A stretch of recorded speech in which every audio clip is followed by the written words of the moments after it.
Hello, welcome to my vlog on skills versus capacities for sprinting and agility. So what do we mean by a skill? So McGill described the skill as the ability to bring about an end result with maximum certainty and minimum outlay of energy or time, such as sprinting at max velocity or turning at speed. A skill will also normally be task or environment specific and will normally have an optimal movement strategy. So what do we mean by a capacity? These are normally physical factors that will affect the performance of a skill, such as force production, mobility, mass, or energy delivery. So the question is the athlete's performance limited by a lack of skill or a lack of capacity? So I'll be looking at two athletes, one lacking in skill and the other lacking in a capacity for sprinting at maximum velocity and the agility of turning at speed. Due to COVID restrictions, I'll be assessing myself as one of the athletes. Here we have athlete 1 sprinting at maximal velocity. Athlete 1 has a history of trail running and endurance events. First thing to notice about athlete 1 is that he is displaying backside dominant mechanics as the leg is fully extended at the end of the toe-off point for both the left and right sides. This can potentially lead to overstriding and increasing braking forces or increasing vertical oscillation and reducing running economy. Also, by pushing off too much from behind can slow the timing of the recovery leg, which you can see here as the recovery knee is late to catch up with the stance knee. This is the same for both the left side and the right side. However, this late recovery leg is consistent with elite endurance runners such as Mo Farah and Elliot Chikovic. This could be because the hip flexors are small muscles, therefore potentially more prone to fatiguing. So this late recovery leg could be a result of a learned movement pattern from endurance races and would therefore indicate this being a skill issue. Alternatively, the backside dominant mechanics could be a result of the athlete taking longer contact times to exert more force and not being able to exert this force quickly enough. This would therefore indicate that the athlete was lacking in a capacity issue and not a skill issue.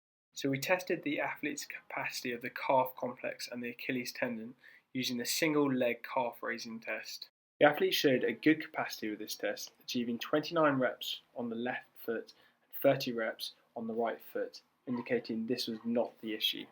We then tested the athlete's ability to generate explosive power by using the vertical jump test via the app MyJump2. Again, the athlete showed a good capacity with this test and achieved a jump height of just under 40 centimeters, indicating that this too wasn't a capacity issue. To test the athlete's ability to perform the skill, I got the athlete to sprint again, however this time I gave the cues of faster feet and drive the knee up. So as you can see on the right, athlete 1 is not fully extended at the knee during the toe-off point, but also his leading knee is higher and so therefore in a better position to exert more force on the ground. It also shows that the recovery knee has now caught up with the stance knee. Therefore, it is more likely that the athlete is lacking in a skill issue, as he has shown improvements in his form through technical coaching and shown a good level of capacity in the areas tested. It is likely that these coping strategies have been adopted by the athlete and reinforced during prolonged endurance activity. I would recommend that the athlete performs running drills such as leg cycles and high knee switch drills to try and reinforce a quicker leg recovery.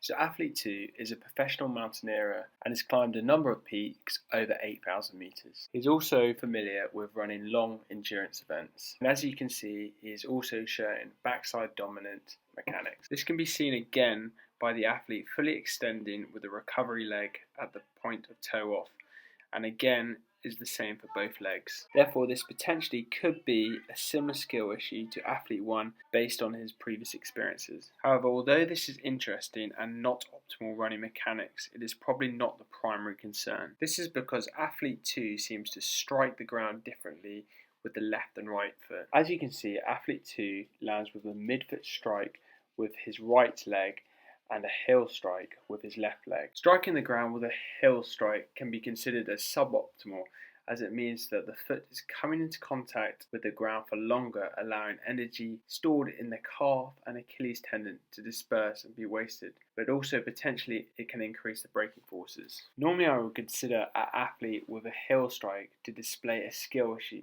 which may have developed over a period of time from running in highly cushioned trainers. However, in this case, as the foot strike is different between the feet, it is potentially more likely to be a capacity issue and may be a result of asymmetry between the legs. To see if this was the case, I tested the athlete's explosive strength for his left and right leg using the hop and stick for distance test. So on the left leg, the athlete jumped a distance of 155 centimeters, and on the right leg jumped a distance of 164 centimeters, which is showing a good capacity of explosive strength, but an asymmetry of 9 centimeters. Therefore, this could be one of the reasons why athlete 2 has an alternating foot strike, because he is fully pushing off from the trailing leg and creating greater forces from his right leg, therefore allowing his left leg to overstride to a greater degree, resulting in a heel strike. I would therefore suggest that athlete 2 is lacking in a capacity issue, as he is showing asymmetry between his left and right leg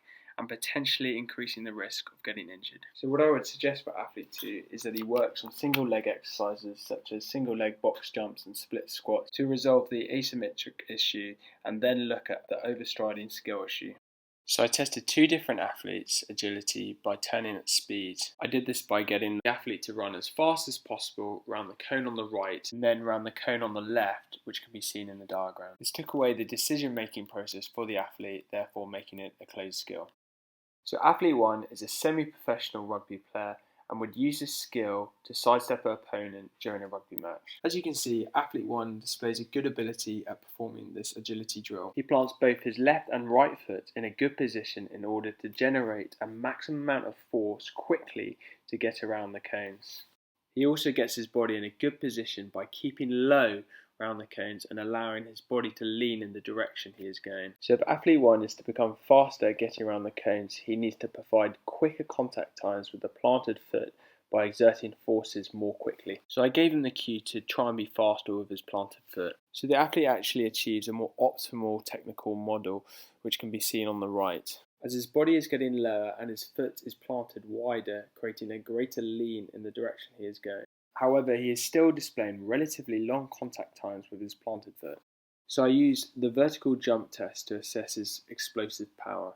So athlete 1 achieved a height of just over 32 centimeters, which is below average for semi-professional rugby players, as Gambit 2002 recorded a mean score of 46.7 centimeters with a standard deviation of 7.9 for the vertical jump within semi-professional rugby players. Therefore, it is likely that athlete 1 is lacking a capacity issue in order to produce enough force quickly when the foot is being planted. So I'd recommend that athlete 1 uses plyometric exercises to develop his explosive power, such as single leg drop jumps and lateral bounding, in order to get a greater performance for the drill. So athlete 2 has a history of kayaking at an international standard, therefore has a lack of experience in performing agility drills. This can be seen in her first attempt at the agility drill, showing a lack of coordination getting around the cones. For her second attempt, I told her to try and plant her foot wide of the cones. Although this did show improvement in her coordination, she still shows a slight lack of coordination with the inside leg, therefore showing a lack of skill in performing the drill. However, I still tested her ability to perform explosive power with a vertical jump test to see if this was a more concerning issue. She managed to jump a height of just over 24 centimeters. So this also probably shows a capacity issue through a lack of force production. Therefore, athlete 2 is showing both a capacity issue as well as a skill issue. However, in this instance, I would say her skill issue is more of a concern, as she is showing a lack of coordination getting around the cones. I would therefore suggest that athlete 2 prioritises her training first on developing lower limb coordination and her turning mechanics. This can be achieved by performing agility ladder drills as well as practicing turning from a static position, and then look at improving her explosive power. So in summary, it is clear that there is a strong crossover between skills and capacity when performing sprinting and agility drills. This is because all of the athletes showed both a skill issue as well as a capacity issue when performing the drill. I therefore think it's important to prioritise the issue that will potentially have the biggest impact on the performance. Once we have prioritised this issue, we can prescribe the exercise and training to best address this issue. And then after a period of time, we can review and assess the performance. And my last point, can an athlete ever achieve a perfect technical model, or can an athlete ever be too strong? Therefore, it is likely that all athletes will display a skill or capacity issue.